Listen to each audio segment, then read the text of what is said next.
সন্ধ্যার পর যখন পুরো গ্রাম অন্ধকারে ডুবে যায় তখনই দেখা যায় পুরনো তালাবদ্ধ দোতলা বাড়িটার জানালায় হঠাৎ আলো জ্বলে ওঠে।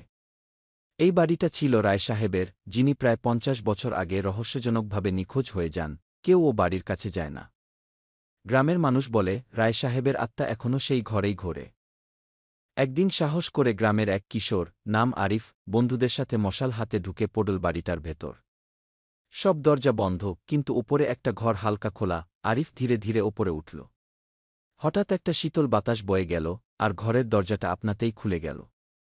ভেতরে গিয়ে দেখে একটা চেয়ারে বসে আছে এক বৃদ্ধ, চোখে গোল ফ্রেমের চশমা, গায়ে ধুতি পাঞ্জাবি। আরিফ জিজ্ঞেস করল, আপনি কে? বৃদ্ধ কণ্ঠে বলল, আমি রায় সাহেব। এতদিন পরে কেউ কথা বলল।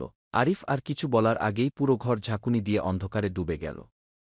বন্ধুরা নিচে দাঁড়িয়ে আরিফের চিৎকার শুনতে পেল, কিন্তু ওকে আর কখনো খুঁজে পাওয়া যায়নি। এরপর থেকে প্রতিরাতে সেই ঘরের জানালায় আলো জ্বলে, যেন কেউ অপেক্ষা করে আরেকজন সাহসীর জন্য।